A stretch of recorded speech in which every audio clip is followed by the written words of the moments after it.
orang belajar ilmu agama iki wajib. Apabila sesuatu apa wae kalau tidak didasari dengan ilmu, maka yang dihasilkan itu adalah kegagalan. Karena semua amal yang kita lakukan tanpa didasari ilmu, maka itu hakikatnya akan ditolak oleh Allah Subhanahu wa taala. Maka dari itu Nabi Muhammad SAW beliau menjelaskan dalam hadisnya, "Annallaha yu'ti dunya man yuhib wa man la yuhib, wa la yu'ti ilma illa man yuhibbuhu minal abrar." Baginda agung Nabi Muhammad SAW beliau menjelaskan sesungguhnya dunia itu akan dikasih oleh Allah Subhanahu wa taala kepada orang yang dicintai maupun yang tidak dicintai.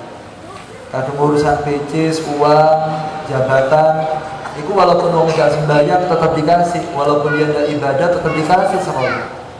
Tapi Nabi Muhammad melanjutkan, wala yu'ti ilma illa man yuhibbuhu minal abrar, dan untuk urusan ilmu tidak akan diberikan oleh Allah Subhanahu wa taala kepada seseorang kecuali orang itu akan dijadikan orang yang dicintai oleh Allah, akan dirubah keadaan menjadi orang yang baik dan akan didekatkan dengan Nabi Muhammad SAW. Maka Rasulullah SAW beliau menjelaskan, la yalqallaha ahadun bidambin a'dama min jahalati ahli. Dawuh Kanjeng Nabi, tidaklah seseorang yang meninggal dunia sampai tinggal di temenanan, tidaklah orang itu wafat lalu dia bertemu dengan Allah, dan itu pasti akan terjadi. Tidak usah jenengan tunggu saat kita menggunakan kafan dan saat kita tidur di dalam kubur, itu pasti akan datang waktunya. Tidak usah ditanya kapan, sesuatu yang sudah pasti itu tidak usah ditanya. Tetapi yang sudah pasti itu perlu dipersiapkan. Lalu Rasulullah mengatakan ketika orang itu wafat lalu bertemu dengan Allah Subhanahu wa taala, Rasulullah mengatakan tidak ada dosa yang dibawa oleh seseorang ketika bertemu Tuhannya Allah melebihi membiarkan keluarganya dalam keadaan bodoh, tidak mengerti dengan syariat yang dibawa oleh Nabi Muhammad SAW. A'dhamun nasi hasratan yaumal qiyamah rajulun amkanahu talabul ilmi fid dunya falam yatlubuh. Rasulullah mengatakan sesungguhnya orang yang paling ketun nanti ketika meninggal dunia saat bertemu dengan Allah pada hari kiamat, sinten?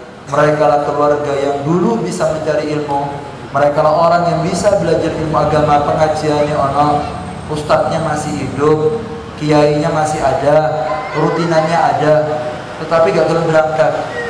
Dia tidak mau cari kebenaran, dia merasa yang dilakukan sudah betul tanpa didasari oleh ilmu.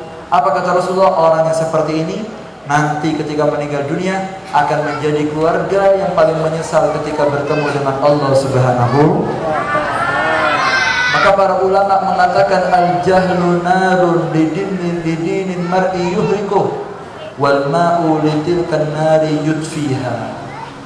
Maka kalau kita paham ya, atau mari ngurungan hadis-hadis tadi, maka kata para ulama kebodohan itu narun bagaikan api lidinil mar'i yuhrikuh, yang akan membakar kepada agama seseorang. Artinya mau ibadah Jumatan, dia melakukan kegiatan agama tetapi tidak didasari dengan ilmu, maka kebodohan yang dia lakukan, artinya ibadah yang didasari dengan kebodohan tanpa dasar ilmu, itu hakikatnya bagaikan api yang akan membakar agama kita. Wal ilmu ma'un bitilkan nari yudfiha, maka cara memadamkan api daripada amal ibadah kita yang hangus itu hanya dengan kita mencari ilmu yang pernah ditinggal oleh Nabi Muhammad sallallahu alaihi